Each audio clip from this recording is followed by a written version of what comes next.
Hi friends, అందరికీ నమస్తే.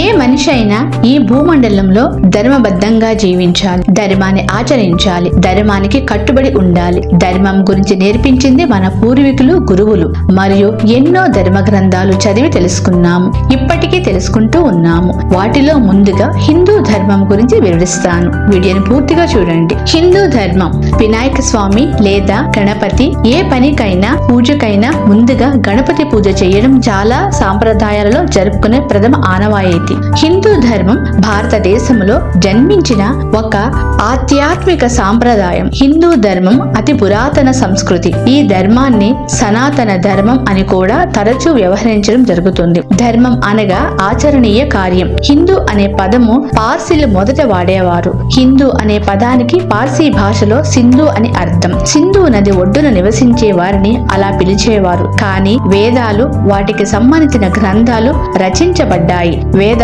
పాండిత్యం విలువలను క్షుణ్ణముగా తాళపత్ర గ్రంథాలను మునులు, ఋషులు, గొప్ప సిద్ధాంతకర్తలు అవపోసన బట్టి జనులకు క్షుణ్ణముగా అర్థమయ్యేలాగా ఎన్నో వేల సంవత్సరాల క్రితం సంస్కృతంలో లిఖించబడింది. మరియు ఆ తరువాత సంస్కృతము నుండి తెలుగులోనికి అనువదించారు. ఈ తరం వారికి అర్థమయ్యేలాగా మహానుభావులు, పాండిత్యం క్షుణ్ణముగా తెలిసిన వాళ్ళు ఆలయంలోను, సభలలోను మరియు మీడియా ద్వారా భారతీయ హిందూ జనులందరికీ అర్థమయ్యేలాగా వివరిస్తున్నారు. వారందరికీ శతకోటి వందనాలు. హిందూ మతం వాటి మూలాల వేదకాలపు నాగరికతకు సంబంధించినవి. హిందూ మతం ప్రపంచంలోని అన్నిటికన్నా ప్రాచీనమైనది. హిందువుల వేద సంపద అమూల్యమైనది. కొన్ని వేల సంవత్సరాల క్రితం నుంచి వస్తున్న వేదాలను చెప్పబడిన వాటిగా, గుర్తించబడిన వాటిగా విభజించవచ్చు. అంటే రెండు విధాలుగా విభజించవచ్చు. ఒకటి గుర్తించుకోబడిన వాటిగా విభజించవచ్చు, రెండవది చెప్పబడిన వాటిగా విభజించవచ్చు. ఈ వేదాలు వేదాంత శాస్త్రం, తత్వశాస్త్రం, పురాణాల ధర్మాన్ని ఆచరించడానికి కావలసిన లోతైన జ్ఞానాన్ని విశదీకరిస్తాయి. సాంప్రదాయం ప్రకారం వేదాలు, ఉపనిషత్తులు అతి పురాతనమైనవి, ముఖ్యమైనవి, ప్రామాణికమైనవి. ఇంకా తంత్రాలు, ఆగమాలు, పురాణాలు, మహా కావ్యాలైనటువంటి రామాయణం, మహాభారతము కూడా ముఖ్యమైనవే. భగవద్గీత అన్ని వేదాల సారాంశముగా భావించబడుతుంది. ఈ చిత్రంలో చూపబడిన దేవాలయ సందర్శన కార్యక్రమాలు హిందువుల నమ్మకాలను, సాంప్రదాయాలను ప్రతిబింబిస్తాయి. హిందూ అనే పదం సింధు అనే పదము నుండి వచ్చింది. ఋగ్వేదంలో సింధు నది పరివాహక ప్రాంతాన్ని సప్త సింధు అనగా 7 నదుల గల ప్రాంతం అని పేర్కొంది. జొరాస్ట్రియన్ల గ్రంథంలో కూడా దీని గురించి ప్రస్తావన ఉంది. ఈ పదం భారతదేశం ఉపఖండంలో సింధు నది ఆవల నివసించే వారి గురించి చెప్పబడింది. విశ్వాసాలు. హిందూ ధర్మం ఓంకార శబ్దానికి చాలా విశిష్టత ఉంది. ఈ శబ్దాన్ని ప్రణవనాదమని, సృష్టికి పూర్వం అంతటా ప్రణవమే ఉండేదని, ఇదే పరబ్రహ్మ స్వరూపమని అంటారు. దాదాపు అన్ని మంత్రాలకు ముందు ఓంకారం ఉంటుంది. హిందూ ధర్మం వైవిధ్యమైంది. కొన్ని విశ్వాసాల ప్రబలంగా ఉన్నప్పటికీ పండితులు అందరూ ఆమోదించే విశ్వాసాలను ప్రామాణికంగా మార్చడం కష్టమే. ధర్మం, నీతి నియమాలు, విధులు, సంసారం, మోక్షం. మోక్షం అనగా సంసారం నుండి విముక్తి, ఇతర యోగా పద్ధతులు మొదలైనవి ప్రబలమైనవి. అయితే సగటు మానవుడు పాటించాల్సిన 4 కర్తవ్యాలు ధర్మ గ్రంథాలలో చెప్పబడ్డాయి. అవి ధర్మం, అర్థం, కామం, మోక్షం. వీటిలో మోక్షం పొందుటకు ప్రధానంగా చెప్పబడిన మార్గాలు 4. ఆ 4 మార్గాలు ఏమనగా జ్ఞాన మార్గం, కర్మ మార్గం, భక్తి మార్గము, క్రియ మార్గం. దైవ భావన. వేదాలలో బ్రహ్మం, పరమాత్మ, పరబ్రహ్మం గురించి చెప్పబడినది. ఉన్నదంతా బ్రహ్మమే. హిందువులు పూజించే దేవీ దేవతలు ఆ పరమాత్మ లేదా పరబ్రహ్మ వివిధ రూపాలుగా చెప్పబడ్డాయి. ప్రాణులు అన్నిటిలో ఉన్న ఆత్మ కూడా ఆ బ్రహ్మకు చెందినదే. ఈ పరమాత్మ లేదా పరబ్రహ్మను నేరుగా గ్రహించడాన్ని నిర్గుణ బ్రహ్మం అనగా గుణములు ఆకారం లేని బ్రహ్మం అని అంటారు. అయితే ఇలా గుణములు ఆకారం లేని పరమాత్మని, నిర్గుణ బ్రహ్మను పంచభూతాలలో నేరుగా అనుభూతి చెందవు. కానీ నేరుగా ఆరాధించడం జీవాత్మకు అంటే మనకు సాధ్యపడదు. కాబట్టి అదే పరమాత్మను సగుణ బ్రహ్మగా ఆరాధిస్తారు. ముఖ్యముగా సృష్టికర్తగా, స్థితికర్తగా, లయకర్తగా ఆరాధిస్తారు. మహావిష్ణువు అనగా మహా విశ్వమంతటా వ్యాపించి ఉన్నవారు అని అర్థం. పురాణాల ప్రకారం సృష్టిలో లెక్కలెన్న విశ్వాలు ఉన్నాయి. ఈ విశ్వాలన్నిటిని బట్టి ఉంచేవారు లేదా స్థితిలో ఉంచేవారిని మహావిష్ణువు ప్రత్యేకంగా ఒక విశ్వాన్ని స్థితిలో ఉంచేవారు వారిని కర్తను, గర్భోదయ క్షయ విష్ణు అంటారు. మహాశివుడు సృష్టిని లయం చేసి నాశనం చేసి తిరిగి కొత్త సృష్టిని ప్రారంభించుటకు సిద్ధం చేయువారు. బ్రహ్మ పురాణాల ప్రకారం సృష్టిలో ఒక్కో విశ్వాన్ని ఒక్కో బ్రహ్మగా ఉంటారు. బ్రహ్మ కేవలం ఆ విశ్వానికి సృష్టికర్త కాబట్టి బ్రహ్మ రెండవ సృష్టికర్తగా చెబుతారు. ఎక్కువ మంది హిందువులు నమ్మే విషయాలలో ఒకటి ఆత్మ శాశ్వతమైనది, నిరాకారమైనది, అదైవత్వం వంటి వేదాంతాల ప్రకారం ఈ ఆత్మయే బ్రహ్మము, పరమాత్మ, అద్వితీయము, గుణరహితము, ఆత్మ జ్ఞానమే బ్రహ్మ జ్ఞానము. ఆత్మ జ్ఞానము లభించిన వారికి మోక్ష బంధాల నుండి విముక్తి సిద్ధిస్తుందని ఉపనిషత్తులు చెబుతున్నాయి. దైవత్వం, భక్తి వంటి వేదాంత సిద్ధాంతాల ప్రకారం ఆత్మ, పరమాత్మ వేరు వేరు. పరమాత్మకు స్పష్టమైన ఆకృతి ఉంది. జీవుడు పరమాత్మను చేరడమే ముక్తి లేదా మోక్షమని చెప్పబడుతుంది. పరమాత్మ అయిన భగవంతుడు పరమేశ్వరుడు. కానీ ఆయా వేదాంత సూత్రాలను బట్టి వాటి వివరణ బట్టి బ్రహ్మ, బ్రహ్మము, ఈశ్వరుడు, దేవుడు వంటి పదాలను అర్థం చేసుకునే విధానంలో వైవిధ్యం ఉంటుంది. సాంఖ్యం వంటి సిద్ధాంతాలలో నాస్తికత లక్షణాలు కూడా సుస్పష్టంగా కనిపిస్తాయి. హైందవ ధర్మం ఏకేశ్వరోపాసన, నాస్తికవాదం, ఆస్తికవాదం, దైవత్వం, అదైవత్వం లాంటి విభిన్న విశ్వాల సమ్మేళనం. ఇంతటి సంక్లిష్టమైన భావాలు బహుశా మరే జీవన విధానంలోనూ కనిపించవు. ఒక పదంతో వర్ణించాలి అంటే అది అసంపూర్తిగానే ఉంటుంది. హిందువులలో చాలా మంది ఆత్మ శాశ్వతమైనదని నమ్ముతారు. అదైవత్వం ప్రకారం ఈ ఆత్మ అనేది అనంత శక్తి స్వరూపమైన బ్రహ్మమునకు చెందినదే. బ్రహ్మం అనగా ఏది సాటి రాని సత్యం. అందుకనే దీనిని అదైవత్వం, దైవత్వం కానిది అన్నారు.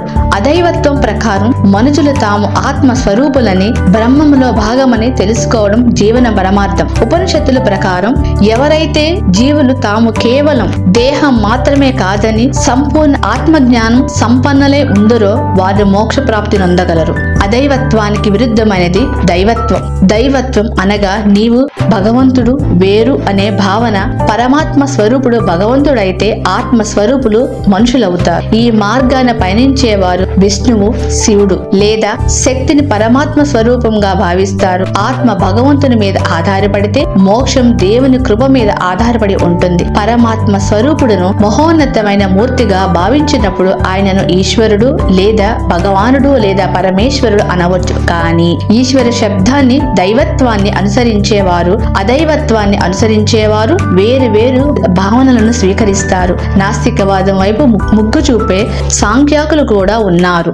దేవుళ్ళు మరియు అవతారాలు. రాధాకృష్ణులు హిందూ ధర్మంలో పూజింపబడే అనేక దేవీ దేవతలలో ఒక దైవ జంట. హిందూ పురాణాల ప్రకారం దేవతలు లేదా దేవుళ్ళు అనగా స్వర్గలోక నివాసులు, పరమ పవిత్రులు, పూజింపదగిన వారు. హిందూ గ్రంథాలలో వారికి ఒక ప్రత్యేక స్థానం ఉంది. వారి గురించి ఎన్నో రకాలైన కథలు, పురాణ గాథలు, ఇతిహాసాల ద్వారా తెలుపబడింది. ఈ సృష్టికి మూలాధారం ఆ పరమేశ్వరుడు, విష్ణుమూర్తులు. వారిరువురు ఈ సృష్టిని నడిపేవారు. బ్రహ్మ సృష్టికర్త. ధర్మాన్ని పరిరక్షించడానికి, సకల మానవాళిని సరి అయిన దారిలో మళ్లించడానికి స్వర్గము నుంచి మానవ రూపంలో భూమిపైన జన్మించిన వారిని అవతార పురుషులు లేదా అవతార మూర్తులు అంటారు. రామావతారం, కృష్ణావతారం మొదలైనవి ఇందులో ముఖ్యమైనవి. కర్మ, సంసారం, మోక్షం. కర్మ అంటే సామాన్యుని అర్థంలో చేతిలో పని చేయడం. వివిధ కార్యం అంటే కార్యకారణ నియమము అని చెప్తారు. ఉపనిషత్తుల ప్రకారం ఒక వ్యక్తి లేక జీవాత్మ బాహ్యముగా కానీ లేక మానసికంగా కానీ చేసిన పనులను వలన సంస్కారాలను ప్రోగు చేసుకుంటుంది. లింగ శరీరము అనగా బాహ్య శరీరముకు ఆత్మకు మధ్య గలది. ఈ సంస్కరణలను తర్వాతి జన్మలకు తీసుకుని వెళుతుంది. ఈ విధముగా అపజయము వెరుగని తటస్థ విశ్వ నియమము అయిన కర్మ ఒక వ్యక్తి మరు జన్మను ఆ జీవాత్మకు ఏ కుటుంబం పుట్టాలి అనేది నిర్ణయిస్తుంది.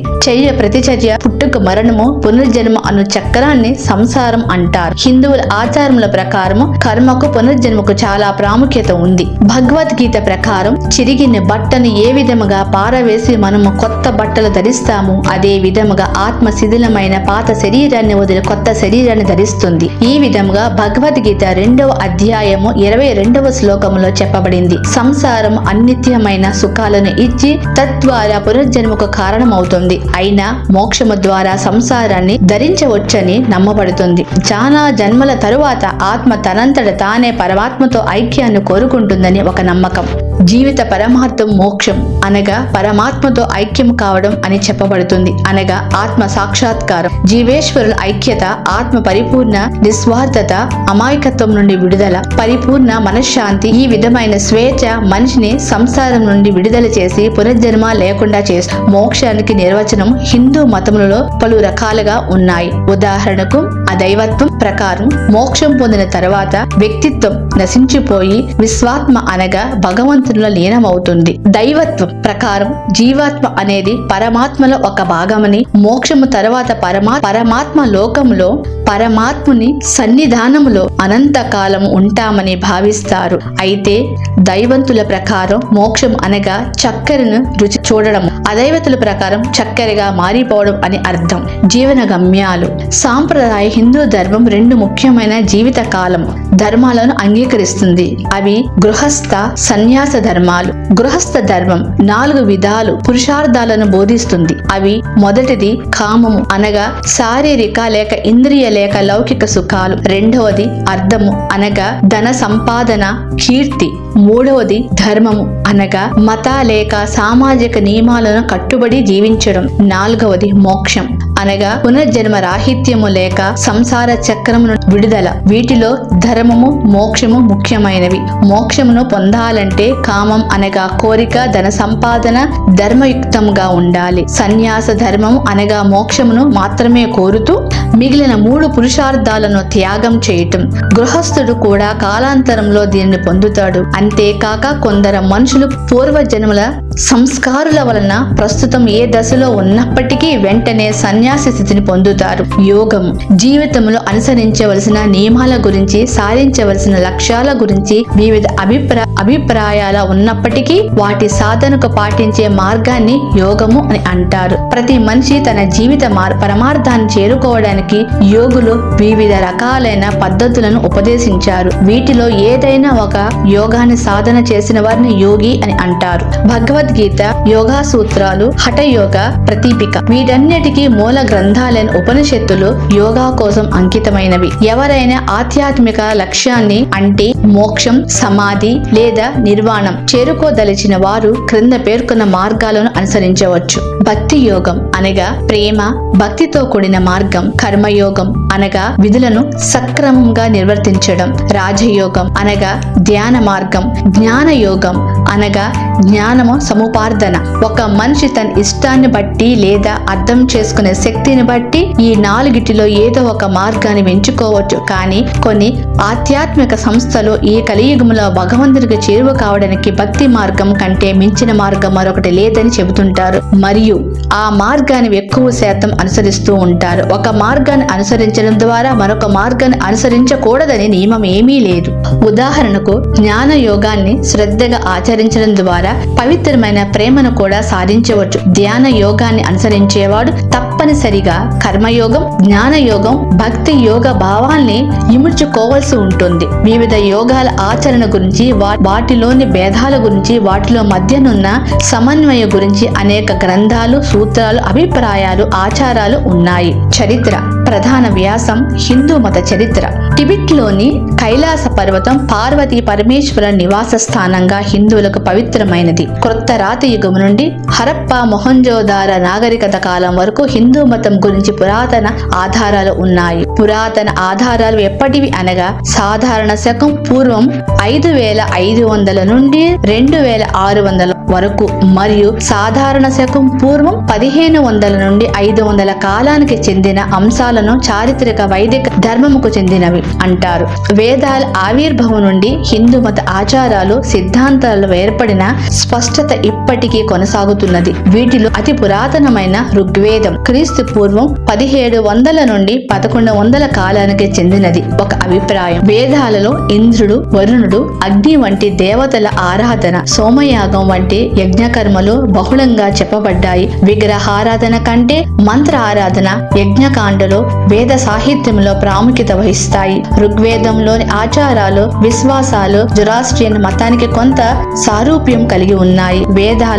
వేదాల తర్వాతి కాలాన్ని పురాణాల కాలంగా పేర్కొంటారు. వీటిలో మొదలైన రామాయణం మహాభారతం క్రీస్తు శకం 500 కాలము నుండి 1000 కాలము రూపుదిద్దుకున్నాయి. తరువాత అనేక పురాణాలు వెలువడ్డాయి. పురాణాలలోని వివిధ అంశాలు నేటి హిందూ మతాచారాలు వ్యవహారాలు విశ్వాసాలకు ప్రధాన ప్రమాణాలు. హిందూ మతాన్ని అందులోని నమ్మకాలను మౌలికంగా ప్రభావితం చేసి క్రొత్త పరిణామాలకు దారి తీసిన 3 ముఖ్యాంశాలు ఉపనిషత్తులు, జైన మతము, బౌద్ధ మతము. వీటిలో వేదాల సాధికారతను వర్ణ వ్యవస్థ బంధాన్ని అంగీకరించకుండా మోక్షము లేదా నిర్వాణం పొందడం గురించి చెప్పబడింది. గౌతమ బుద్ధుడు మరింత ముందుకు వెళ్లి ఆత్మ లేదా భగవంతుడు అన్న నమ్మకాలను ప్రశ్నించాడు. మౌర్యుల కాలంలో బౌద్ధం దేశమంతటా వర్ధిల్లింది. సాధారణ శకం పూర్వం 300 నుండి సాధారణ శకం పూర్వం 200 వరకు తర్వాత వివిధ వేదాంత దర్శనాలు అనేక విధాల సిద్ధాంతాలను ప్రతిపాదించాయి. వీటిలో సాధారణ శకం పూర్వం 6వ శతాబ్దం నాటి చార్వాకుని నాస్తికవాదం కూడా ఒకటి. క్రమంగా మళ్లీ బౌద్ధ మతాన్ని తోసిరాజని హిందూ మతం సాధారణ శకం పూర్వం 400 నుండి సాధారణ శకం పూర్వం 1000 కాలంలో బలపడింది. సాధారణ శకం 7వ శతాబ్దంలో భారతదేశంలో అరబ్బా వర్తకుల ద్వారా ప్రవేశపెట్టబడిన ఇస్లాం మతం తరువాత ముస్లిం పాలన సమయంలో దేశమంతటా విస్తరించింది. ఈ కాలంలో 2 మతాల మధ్య వివిధ స్థాయిలో ఘర్షణలు చోటు చేసుకున్నాయి.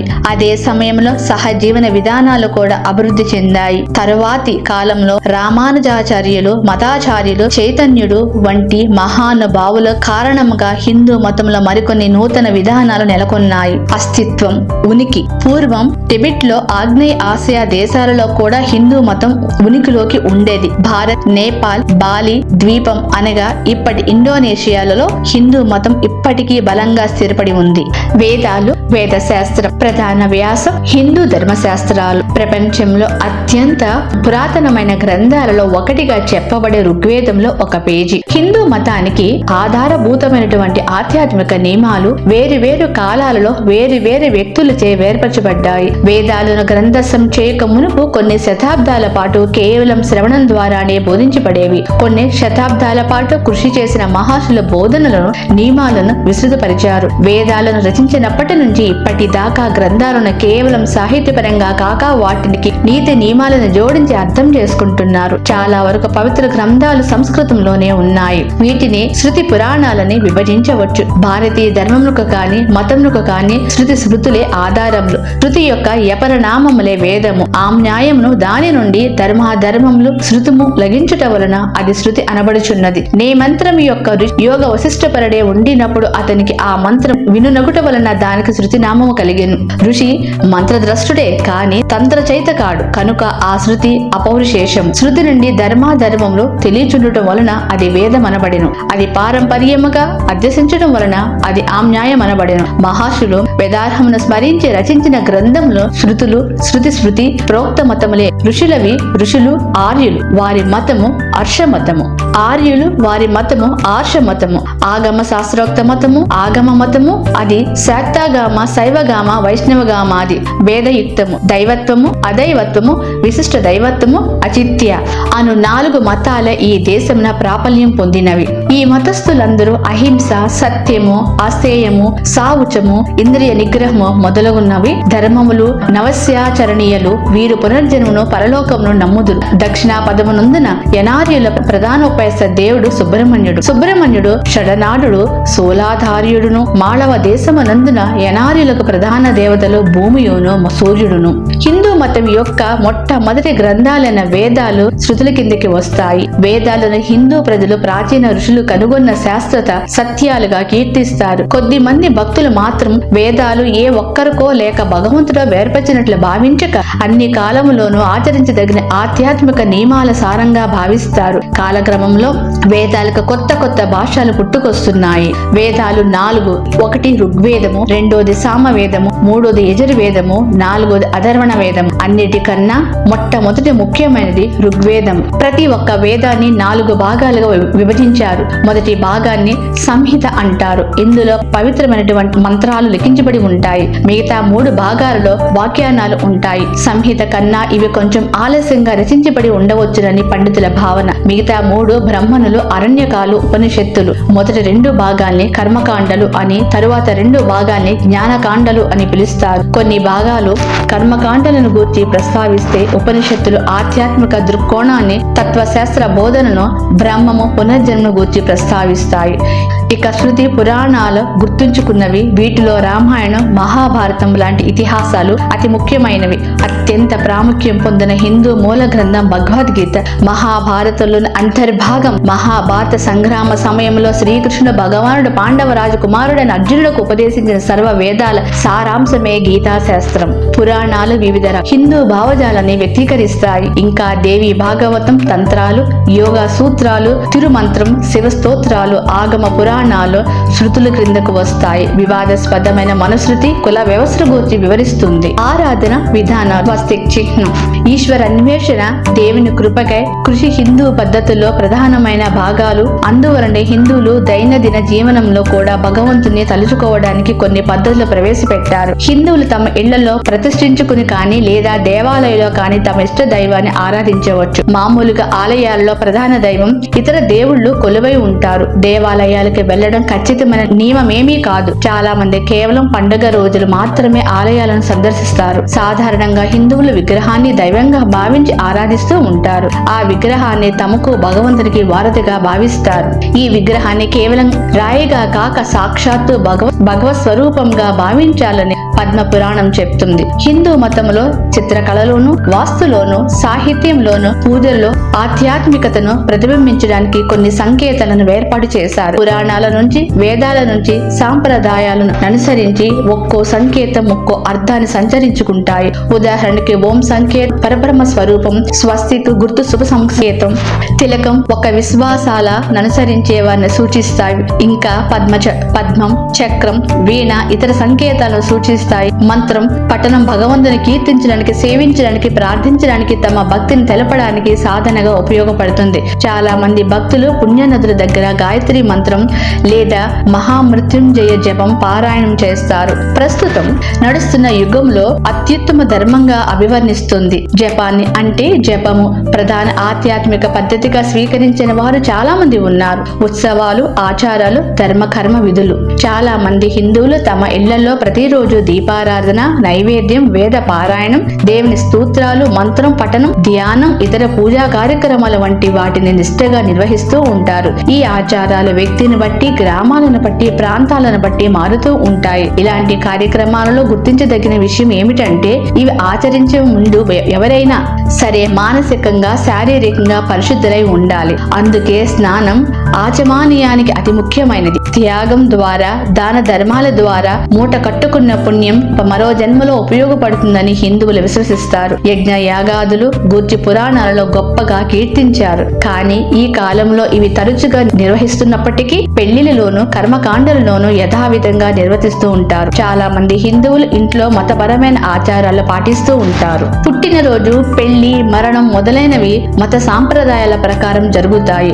ఉదాహరణకు అన్నప్రాసన రోజు బిడ్డకు మొట్టమొదటిసారిగా ఘనాహారం తినిపిస్తారు. ఉపనయనం రోజు జంధ్యాన్ని తొడుగుతారు. ఒక మనిషి చనిపోయిన తర్వాత అతని దినము రోజున విందు పెడతారు. పెళ్లి ఏ రోజున జరగాలనే ముహూర్తాన్ని వధూవరుల జాతక చక్రాన్ని బట్టి తల్లిదండ్రులు జ్యోతిషులచే నిర్ణయిస్తారు. సన్యాసులకు 5 సంవత్సరాలలోపు పిల్లలకు, హిజ్జాలకు తప్పించి మిగతా వారందరికీ సాంప్రదాయకంగా కర్మకాండలు జరుపుతారు. శవాన్ని నేలలో పూడ్చడాన్ని ఖననం అంటారు. కాల్చడాన్ని దహనం అంటారు. ఇవి చేసే ముందు శవాన్ని శరీరాన్ని తెల్లటి వస్త్రంతో కప్పి ఉంచుతారు.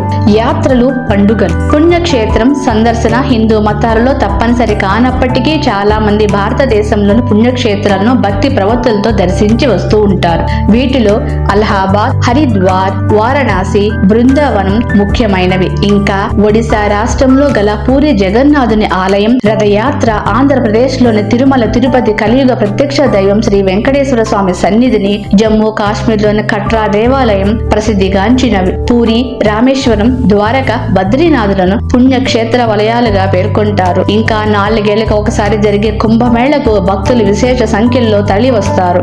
ఈ మేళ అలహాబాద్, హరిద్వార్, నాసిక్, ఉజ్జయిని ప్రాంతాలలో ఒక్కోసారి ఒక్కో చోట జరుగుతూ ఉంటుంది. ఇంకా చెప్పుకోదగ్గరవి శక్తి పీఠాలు, కాళీఘాట్, కామాక్షి దేవాలయం. వీటిలో ఆదిశక్తిని ఆరాధిస్తారు. హిందువులు ఒక సంవత్సరంలో చాలా పండుగలు జరుపుకుంటారు. చాలా పండుగలు హిందూ పురాణాల ప్రకారం ఏదో ఒక చరిత్ర కలిగి ఉంటాయి. కొద్ది మంది మాత్రమే జరుపుకునే పండుగలు కూడా కొన్ని ఉంటాయి. దసరా, దీపావళి, వినాయక చవితి, మహాశివరాత్రి, శ్రీరామ నవమి, శ్రీకృష్ణాష్టమి, హోలీ మొదలైనవి ప్రధానమైన పండుగ. పరమాత్మ స్వరూపం. హిందూ మతాలలో భగవంతుని స్వరూపం సృష్టి గురించి భాగవతంలోని ద్వితీయ స్కందలో సుఖ మహర్షి పరీక్షిత్ మహారాజుకు చెప్పాడు. భగవంతుని పరమేశ్వరుడని, విరాట్ పురుషుడని, ఇంకా అనేక పేర్లతో హిందూ మతం వర్ణిస్తుందని. భగవంతుడు శాశ్వతుడు. అంత్యకాలంలో సృష్టి ఆయనలో లీనమవుతుంది. తిరిగి భగవంతుని నుండి సృష్టి అనేక రూపాలతో ఆయన నుండి ఉద్భవిస్తుంది. హిరణ్యమైన భగవంతుని శరీరము నుండి ఆది భౌతికం, ఆది దైవికం, ఆధ్యాత్మికం అనే 3 విధాలుగా ఈ జగత్తును సృష్టించాడు పరమాత్ముడు. పరమాత్మ శరీరంలోని ఆకాశం నుండి ప్రవృత్తి సామర్థ్యమైన తేజస్సు, వేగ సామర్థ్యం, బల సామర్థ్యం ఉద్భవించాయి. ఆయనలోని సూక్ష్మ రూపమైన క్రియాశక్తి వలన ప్రాణం పుట్టింది. ఆ ప్రాణం సమస్త జీవరాశిలో ప్రాణశక్తిగా ఉంది. భగవంతుని జటాగ్ని నుండి ఆకలి దప్పిక పుట్టాయి. పరమాత్మని ముఖము నుండి నోరు, నాలుక, దవడలు పుట్టుకొచ్చాయి. నాలుక నుండి రసేంద్రియాలు ఉద్భవించాయి. ఆయన ముఖము నుండి వాగేంద్రియం పుట్టింది. వాగేంద్రియానికి అగ్ని దేవుడు అధిష్టాన దేవత అయ్యాడు. వాగేంద్రియం నుండి సంభాషించే శక్తి పుట్టింది. ఆయనలోని వాయు శక్తి నుండి గ్రనేంద్రియం పుట్టింది. ప్రాణులకు వాసన శక్తి వచ్చినందుకు గ్రనేంద్రియానికి వాయు అధిష్టాన దేవత అయ్యాడు. పరమాత్మ ఆత్మను అవలోకించగానే నేత్రాలు పుట్టాయి. నేత్రాల నుండి చూసే శక్తి వచ్చింది. నేత్రాలకు సూర్యుడు అది దేవత అయ్యాడు. దిక్కులు అధిష్టాన దేవతగా కర్ణేంద్రియాలు పుట్టాయి. పరమాత్మ నుండి చర్మం పుట్టింది. దానికి స్పర్శ శక్తి వచ్చింది. చర్మము నుండి వెంట్రుకలు పుట్టాయి. వాటికి వృక్షాలు అది దేవత అయ్యాయి. ఆ తర్వాత వాయువు నుండి చేతులు ఉద్భవించాయి. వాటికి ఇంద్రుడు అది దేవత అయ్యాడు. ఆ తర్వాత పాదాలు పుట్టాయి. పాదాలకు విష్ణు అది దేవత అయ్యాడు. పరమాత్మ ఆనంద పరవశుడు కాగానే జనేంద్రియాలు పుట్టాయి.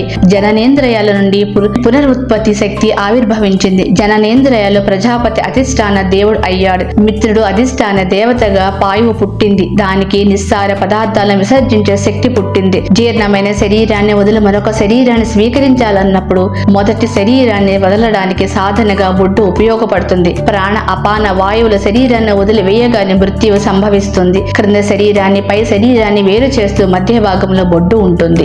ఆహారాన్ని జీర్ణం చేయడానికి ప్రేవులు, రక్త ప్రసరణ, ఇతర కార్యాలకు నాడీ వ్యవస్థ అవతరించాయి. వాటికి నది నదములు అధిష్టాన దేవతలయ్యాయి. పరమాత్మ ఒకసారి మాయను ధ్యానించగానే కామానికి, సంకల్పానికి నెలవైన హృదయం జన్మించింది. హృదయం నుండి సంకల్పం, బుద్ధి, చంద్రుడు, కాముడు జన్మించాయి. విరాట్ పురుషుడు స్థూల శరీరం, భూమి, తేజస్సు, వాయువు, ఆకాశం, అహంకారం, మహాతత్వం, అవ్యక్తం అనే 8 ఆవరణలతో ప్రకాశిస్తూ ఇలా సుఖ మహర్షి పరీక్షిత భాగవతంలో భగవంతుని గురించి సృష్టి గురించి వివరించారు.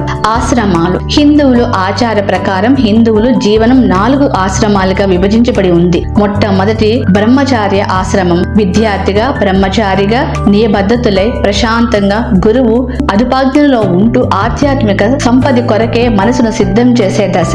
రెండవ గృహస్థాశ్రమం. ఇందులో పెళ్లి ద్వారా, తమ వృత్తుల ద్వారా కామాన్ని సంతృప్తి పరచడం, అర్థాన్ని అనగా డబ్బు సంపాదించడం ముఖ్యమైనవి. ఇంకా తల్లిదండ్రులను, పిల్లలను, అతిథులను, పెద్దలను ఆదరించడం హిందువుల యొక్క విధులు.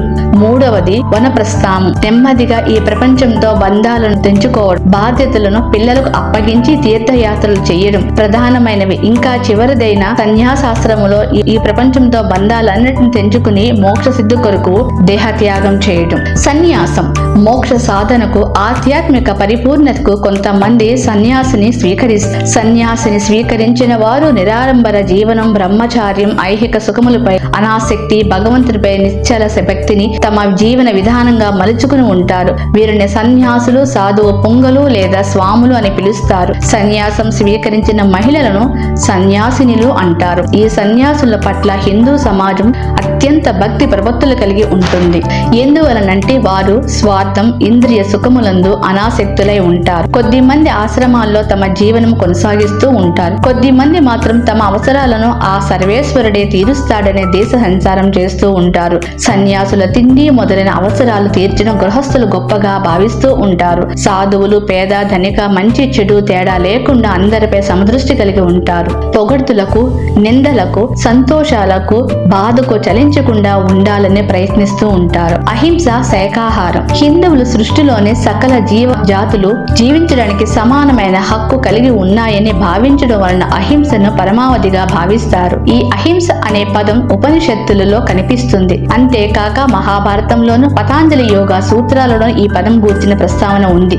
అహింసను పాటించేవారు శాకాహారులై ఉంటారు. మిగతా వారికి శాకాహారం తప్పనిసరి కానప్పటికీ సాత్వికంగా జీవించాలనుకునే వారికి ముఖ్యమైనది. ఒకానొక అంచనా ప్రకారం భారతదేశంలో 20% నుంచి 42% వరకు శాకాహారులు ఉన్నారని, 30% మంది మాంసాహారులు కూడా అప్పుడప్పుడే భుజిస్తూ ఉంటారని, ఆహారపు అలవాట్లు జాతిని బట్టి, ప్రాంతాన్ని బట్టి మారుతూ ఉంటాయి. ఉదాహరణకు కొన్ని కులాలలో ఎక్కువ మంది, కొన్ని కులాలలో తక్కువ మంది మాంసాహారులు ఉండవచ్చు. కొందరు హిందువులు ఉల్లిని, వెల్లుల్ని రజోగుణముగా గల పదార్థాలుగా భావించి తినరు. కొంతమంది హిందువులు కొన్ని ప్రత్యేక దినములలో మాంసాహారాన్ని ముట్టరు. మాంసాహారాన్ని స్వీకరించిన హిందువులు పశు మాంసాన్ని మాత్రం ముట్టరు. హిందువులు పాల కోసం, దుక్కి దున్నడం కోసం, ఎరువుల కోసం ఆవులు లేదా ఎద్దుల మీద ఆధారపడతారు. అందువలనే హిందువులు ఆవుని మాతృ సమానంగా కల్ప వృక్షంగా భావించి పూజిస్తారు. భారతదేశంలోని చాలా రాష్ట్రాలలో గోవధ చట్టరీత్యా నేరం. మతం మారడం.